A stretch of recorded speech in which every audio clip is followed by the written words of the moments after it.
অবশ্যই অবশ্যই অবশ্যই। জি জি, জনাব রাশেদ খান, আপনি চুক্তিভিত্তিক নিয়োগে এখন প্রধানমন্ত্রী তারেক রহমানের রাজনৈতিক সহকারী সচিব পদমর্যাদায় আপনি এখন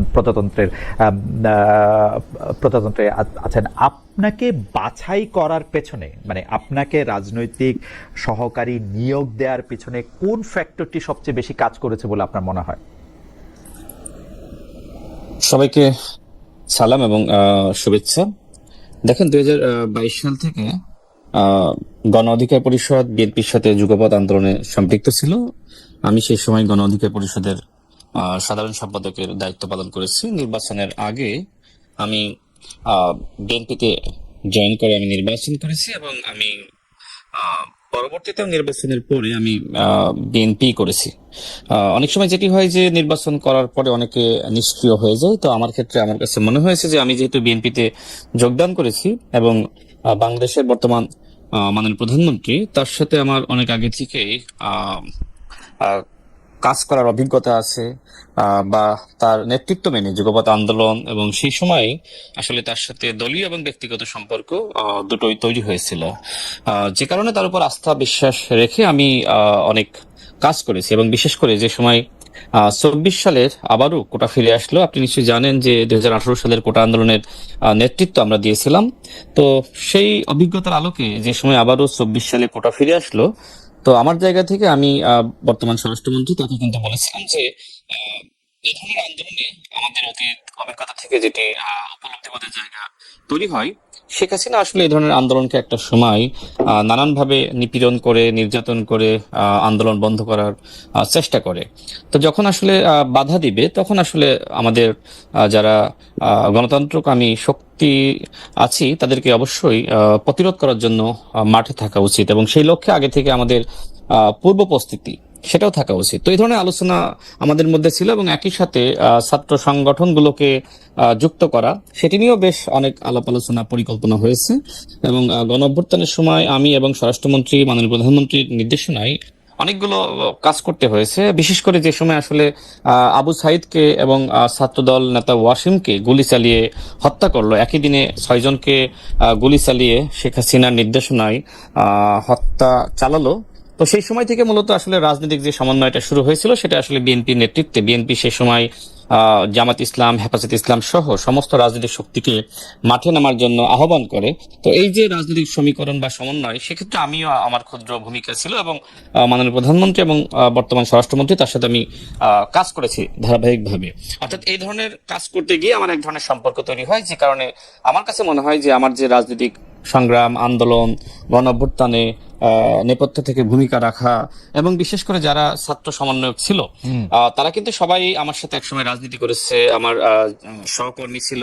তো সেই জায়গা থেকে যেহেতু বিএনপির সাথে একদিকে সম্পর্ক, অন্যদিকে এই ছাত্র সমন্বয়কদের সাথে সম্পর্ক, মাঝখানে আমি এবং নুরুল হক নূর থেকে আসলে অনেক ভূমিকা রাখতে সক্ষম হয়েছি। তো এগুলো মাননীয় প্রধানমন্ত্রী সবই জানেন। এবং আমার কাছে মনে হয় আমি একটু জনাব খান, আমি একটু বিষয়টা একটু ক্লিয়ার হই। মানে 24-এর গণ আন্দোলনের সময় আপনাদের যে ভূমিকা, সেই ভূমিকার জন্য আপনাকে আসলে সেই মানে এই পদটিতে নির্বাচিত হয়েছে বলে আপনার মনে হচ্ছে? কারণ আপনি নিজেই বলেছেন যে আপনি তো আসলে বিএনপিতে খুব বেশি দিন হয়েছে যে আসেন নাই। মানে বিএনপিতেও তো অনেক লোক আছেন যে যারা পদ পদবি পান নাই, অনেকের বিভিন্ন রকম ক্ষোভ বা হতাশাও আছে। তো সেই ক্ষেত্রে আপনার 24-এর সময় কাজ করাটাই আপনার আসলে এই, এবং যেহেতু আপনি সালাউদ্দিন আহমেদের সাথে থেকে আপনি সমন্বয় করেছেন, ওইটার জন্য আপনাকে আসলে এই পদটিতে নির্বাচিত করা হলো। আচ্ছা, আমি আরেকটু ক্লিয়ার করি। আমি 2018 সালের বৃহৎ একটি ছাত্র আন্দোলনের নেতৃত্ব দিয়েছি, এবং সেই সময় শুরুর দিকে কিন্তু আমি মূল নেতৃত্বের জায়গায় ছিলাম। এরপরে আমি যে সময় অ্যারেস্ট হই, সেই সময় নুরুল হক নূর তিনি নেতৃত্ব দেন, এবং পরবর্তীতে জেল থেকে মুক্ত হয়ে আমরা সমন্বিতভাবে কোটা সংস্কার আন্দোলন সফল করি।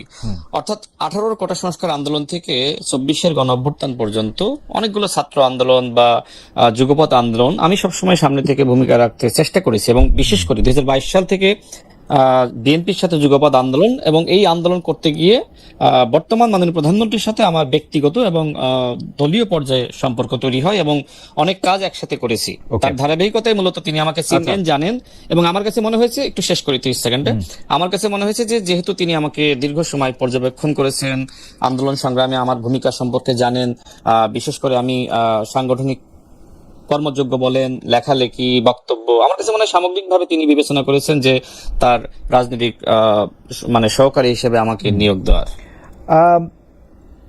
মানে রাজনৈতিক সহকারী হিসেবে নিয়োগ দিতে গেলে তো আমরা আবারও পরে নিশ্চয়ই, না আপনি আবারও 1 মিনিট একটু বলতে পারেন যে রাজনৈতিক সহকারী হিসেবে ইয়ে করতে গেলে তো রাজনীতিটা বিশ্বাস করতে হবে। আপনি বিএনপির রাজনীতিটা কবে থেকে বিশ্বাস করেন? অনেকেই বলেন যে আপনি যেহেতু টক শোতে খুবই উচ্চকণ্ঠ, আপনার বক্তব্যের ক্ষেত্রে আপনি খুবই যেটা আমরা দেখি আর কি, যে সংস্কৃতিটা যে খুবই আক্রমণাত্মক ভাষায় কথা বলতে পারেন, সেই জন্যই কি আপনাকে আসলে সামনে নিয়ে আসা হইলো, মানে ওইটার পুরস্কার হিসাবে যে আপনি খুবই মানে যে প্রশ্ন আপনার পছন্দ হইলো না সেই প্রশ্নটা, বা যে বক্তব্যটা আপনার পছন্দ হইলো না সেই প্রশ্নে আপনি খুবই ওইটার কি কারণ? কারণ রাজনৈতিক সহকারী হইতে হলে আমার আন্ডারস্ট্যান্ডিংটা হইলো যে আপনি তো বিএনপি রাজনীতি করতেছেন অল্প কয়দিন, মানে কোটা বিরোধী আন্দোলন বা সেটাতে আপনি রেলেভেন্ট ছিলেন বহুদিন, সেটা অন্য কথা, কিন্তু আপনি বিএনপি রাজনীতিটা তো খুব বেশি দিন করতেছেন না। আচ্ছা, দেখেন, আমি মনে হয় আগে স্পষ্ট করেছি যে 2022 সাল থেকে মূলত মাননীয় প্রধানমন্ত্রীর সাথে সম্পর্ক এবং আন্দোলন করা, এবং আজকের এই টকশোতে আমাদের রতন ভাই আছেন, তিনি আমার সাথে যেভাবে বিতর্ক করবেন আমিও ঠিক সেইভাবে, তিনি যদি আমার সম্পর্কে এখানে এমন এমন বক্তব্য দেন যেটার কাউন্টার দেওয়ার জন্য আমাকেও আসলে ওই ধরনের বক্তব্য দিতে হয়। তো এটা আসলে বাংলাদেশের রাজনীতিতে এটি আসলে হয়ে থাকে। কেউ যদি ইট মারে, তাহলে তাকে যদি আপনি পাটকেল না মারেন, সে কিন্তু ধারাবাহিকভাবে আপনাকে ইট মারতে থাকবে। তো এগ্রেসিভ হওয়া আসলে এটা, বা কাউন্টার দেওয়া, এটা আসলে প্রেক্ষাপটের উপরে বা বিষয়বস্তুর উপরে ডিপেন্ড করে। এখন আপনার এই টকশো কোন দিকে যাবে, আপনি কোন দিকে নিবেন, আপনার ইন্টেনশন কি, সেটির উপর কিন্তু আমার বক্তব্য নির্ভর করবে। আমি একটা ছোট মানে 2 সেন্ট দিয়ে রাখি যে পৃথিবীর সকল লোকেরই তার নিজের কার্যক্রমের পক্ষে যুক্তি আছে। কেউ যখন কাউকে গুলিও করে দেয়, সে বলতে পারে যে ও আমাকে ইনস্টিগেট করছে, ও আমার জন্য ভালো ছিল না। কিন্তু অন্য মানুষের কাজের উপর তো আমার নিয়ন্ত্রণ নাই, আমার নিয়ন্ত্রণ আছে আমার কাজের উপর। অন্য একটা মানুষ আপনাকে প্রভোক করলো কিনা, আপনাকে একটা খারাপ বললো কিনা, গালি দিল কিনা, সেইটার উপর তো আপনার অ্যাক্ট নির্ভর করে কিনা। আপনি দয়া করে ব্যাপারটা ভাইবা দেখবেন আমরা এরকম রাজনীতি আশা করি কিনা, মানে পাল্টাপাল্টি, ইটের বদলে পাটকেল, ইটের বদলে পাটকেলের রাজনীতিটাই আমরা আশা করি না। জনাব খান, আমি আপনার কাছে ফিরি, আমি এই বিষয়ে একটু উত্তর দিই, আমি 1 মিনিটে শেষ করবো। আচ্ছা, আপনি নিশ্চয়ই 2018 সাল থেকে আমাকে চিনেন, জানেন, আমার রাজনৈতিক উত্থান পরিস্থিতি সব তো আপনার চোখের সামনেই, তাই না? এখন গণ অভ্যুত্থানের পরে স্বাভাবিকভাবে রাজনৈতিক সংস্কৃতির পরিবর্তন হওয়া দরকার ছিল, কিন্তু যে সময় পরিবর্তন না হয়ে উল্টো লক্ষ্য করা যাচ্ছে যে বিএনপি সংগ্রামী মহাসচিব তার নেতৃত্ব নিয়ে, তার মন্ত্রিত্ব নিয়ে তিনি আগামীতে রাষ্ট্রপতি হওয়ার যোগ্যতা এগিয়ে আছেন নাকি তার যোগ্যতা নাই, এ ধরনের বক্তব্য আসে। এবং পাশাপাশি যে সময় আমাদের মাননীয় প্রধানমন্ত্রীর মেরুদণ্ড যে সময় 11-এর সময় ভেঙে দেওয়া হয়, তাকে নির্যাতন করা হয়, আসি আপনার কাছে খান। জনাব, আপনি জনাব তারেক রহমানকে বুঝনাইয়ের জায়গাটা থেকে এইচএসসি পাস প্রধানমন্ত্রী বলছেন, ইটস ফাইন, আমার কাছে কোনো অসুবিধা নাই যে এইচএসসি পাস, আপনি তার এইচএসসি পাস মনে করছেন, আপনি এইচএসসি পাসে বলছেন, কিন্তু পাস দিয়ে কি আপনি একটা লোকের বিবেচনা করেন? মানে ধরেন আপনি মাস্টার্স পাস, সেই জন্য আপনি এইচএসসি পাস লোকের থেকে একটু ভালো, বেটার না। আমি এটা দিয়ে জাজমেন্ট করতে চাই না। জাজমেন্টটা তখন আসে, একজন আপনার ব্রাজিলের যে প্রেসিডেন্ট যিনি ছিলেন, শ্রমিকদের থেকে যিনি এসেছেন, প্রেসিডেন্ট লুলা মেবি, তো উনি কিন্তু শ্রমিকদের থেকে এসে প্রেসিডেন্ট হয়েছেন। অথবা পৃথিবীতে অনেকজন আছে তারা পৃথিবীকে নেতৃত্ব দিয়েছেন। তো নেতৃত্বের জায়গাটা যখন আপনি পৃথিবীর এজেন্সটা বুঝতে পারবেন মানুষ কি চাচ্ছে। দেখুন, আপনার এটা আমি যখন বলেছিলাম, বাচ্চারা হাঁটু পরিমাণ পানি, কারো গলা পরিমাণ পানি, ওই অবস্থায় তারা হলো পরীক্ষার হলে যাচ্ছে। আপনি চিন্তা করেন, আপনি ওই সময় এইচএসসি পরীক্ষার্থী এবং আপনি সকালবেলায় দেখলেন যে হলো বাসার সামনে হলো গলা পরিমাণ পানি। তখন আপনি একটা আবেদন জানাইলেন যে ঠিক আছে, আজকের পরীক্ষাটা যদি বাতিল করা হয়, যেহেতু আপনি নগর ব্যবস্থাপনা করতে পারছেন না অথবা আপনার আগের সরকার করতে পারে নাই, কিন্তু পরিস্থিতিটা তো বিরাজ করছে তখন আপনি তাকে বললেন আজকে পরীক্ষাটা না নিয়ে তাহলে আপনি কালকে নেন। আপনি তাদের বাসায় ডিবি পাঠালেন, তাদেরকে হেনস্থা করলেন, এই তুমি কোন কলেজে পড়ো, তাদেরকে পলিটিক্যাল ট্যাগ দিলেন। এবং যে এই পরীক্ষার ব্যবস্থা, সেখানে আমি বলেছিলাম বাংলাদেশের যারা শিক্ষার্থী তাদেরকে একটা টেস্টিং প্রক্রিয়ায় নেওয়া হয়। আফ্রিকান অঞ্চলে যেমন এই ওষুধটা ভালো নাকি খারাপ ইঁদুরকে দিয়ে টেস্ট করা হয়, তারপরে মানুষকে খাওয়ানো হয়।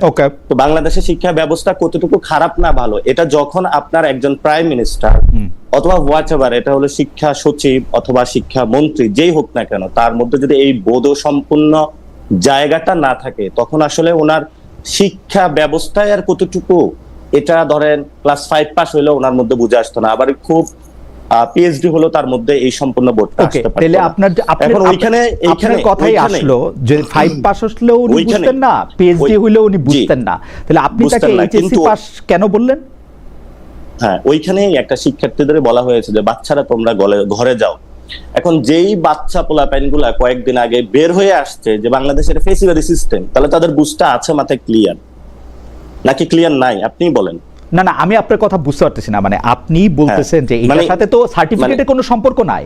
নাসিরউদ্দিন পাটোয়ারি পিএইচডি পাইছে, হ্যাঁ, সার্টিফিকেটের সম্পর্কটা কি? সার্টিফিকেটের সম্পর্কটা কেন আসতেছে সেটাই ব্যাখ্যা করতেছি আমি। আপনি বাচ্চাদেরকে কেন হলো গালি দিলেন বাচ্চা বলে? মানে যেই পোলাপাইনগুলা ক্লাস 10 ছিল অথবা ইন্টারে ছিল, সেই পোলাপাইনগুলা অভ্যুত্থানের সময় হলো বুঝেই তো ফেসিবাদের বিরুদ্ধে। কে গালি দিছে মুরগি বলে? শিক্ষামন্ত্রী দিয়েছে। ওকে, আপনি কথাটা একটু মনে রাখেন যে শিক্ষামন্ত্রী দিয়েছে। ওকে, জি অবশ্যই। ওকে, তো শিক্ষামন্ত্রী দিয়েছে, তো শিক্ষামন্ত্রী তো যার ক্যাবিনেটে আছে তাকে আপনি এইচএসসি পাস বলে কি এই গালিটার জবাব দেওয়া হলো?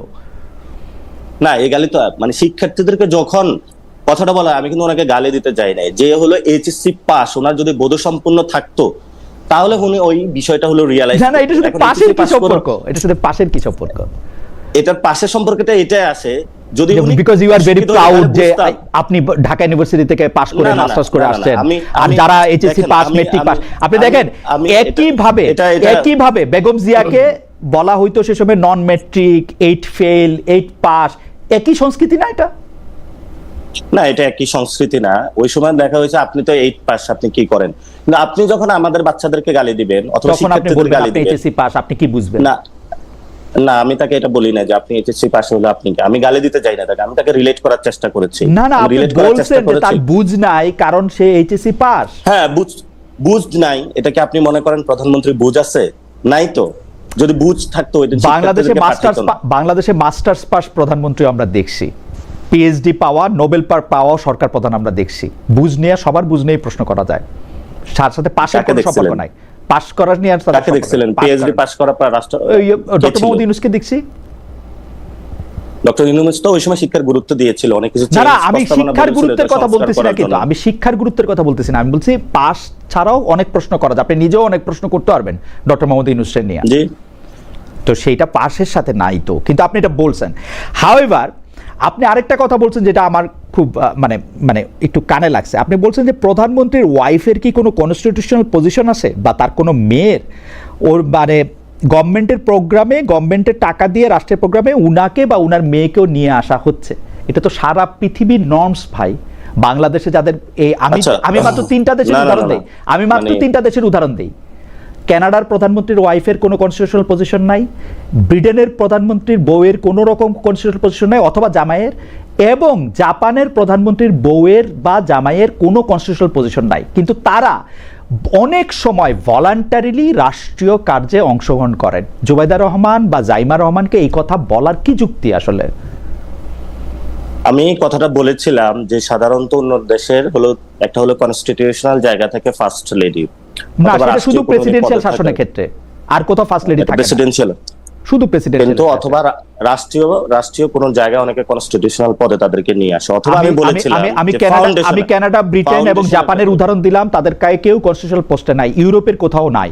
আমি জার্মানিতে ছিলাম, চ্যান্সেলরের বইয়েরও নাই। সেখানে ম্যাককার্নের ওয়াইফ কোন রাষ্ট্রীয় ইনস্টিটিউশনে গিয়েছে আমাকে একটু দেখাবেন। রাষ্ট্রীয় ইনস্টিটিউশন অনেক কিছু তিনি বলে ভলান্টারিলি।